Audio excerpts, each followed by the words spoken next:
106. The human being's personal representations of their principles are indeed perceptible through words, as are also their descriptions of their own preferences and special qualities and so forth. But the real inner presentations about the actual inner nature and actions of the human being are inaudible and, as a rule, different to that which is freely described. 107. When the human being sees or hears something good or positive that they themselves have not yet put into practice, then they should not be afraid that they cannot also do this. It needs only effort and striving for.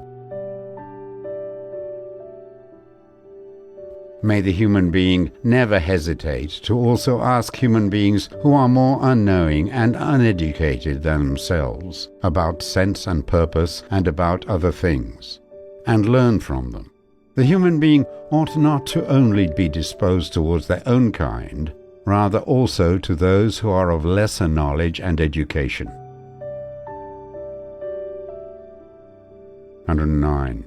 The human being ought not to have only an active inner nature, rather they should also be connected to learning, in order to nurture progress through these two values together.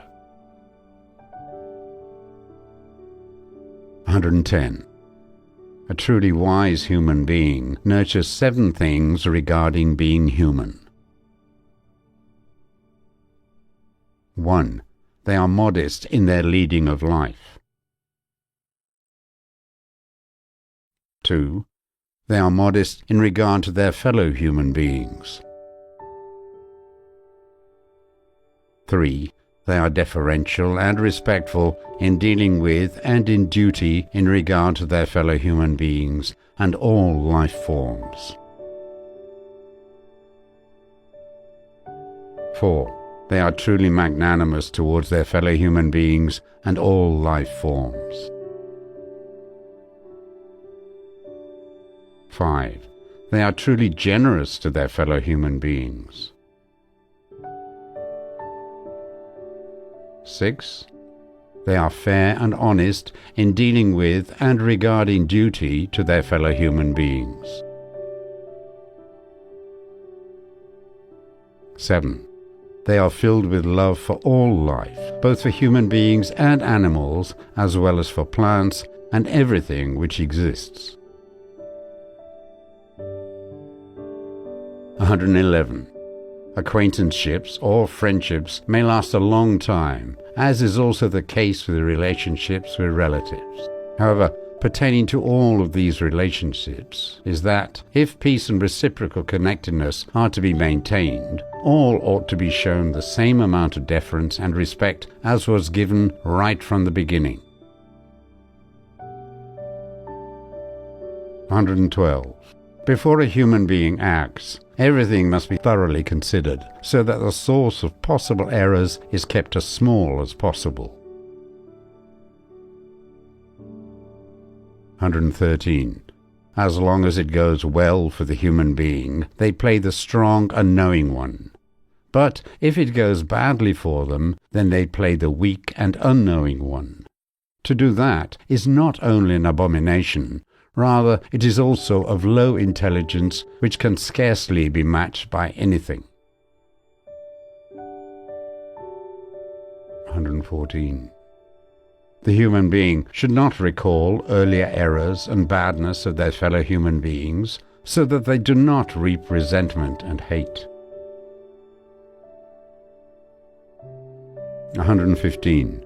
Ingratiating words and appearing with exaggerated respect before one's fellow human beings creates resentment, just as much as does the false pretense of being well disposed towards the human being next to oneself.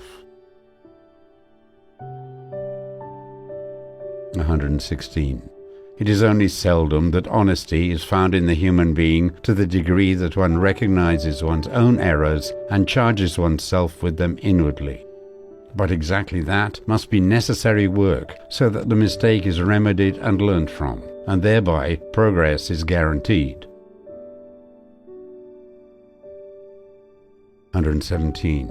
One may find many a human being who is honest and upright, but unfortunately, as a rule, they lack the keenness for learning real truth and knowledge.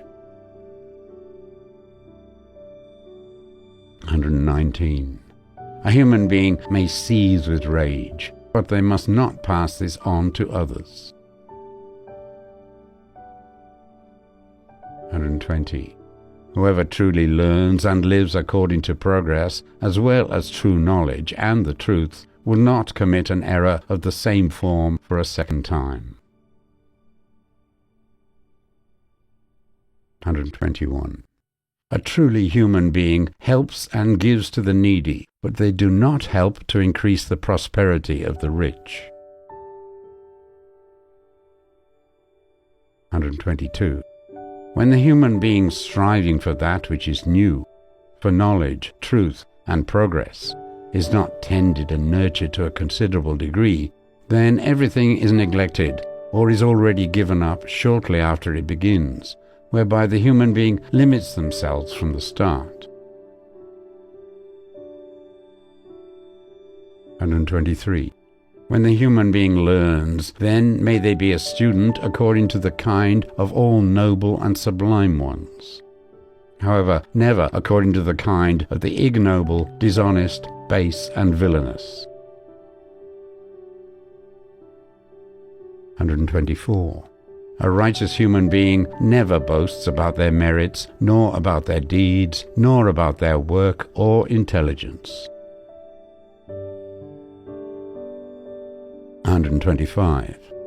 If a human being's distinct characteristics are more marked than their decency and their education, then they have not enjoyed a good childhood and have educated neither their character nor personality.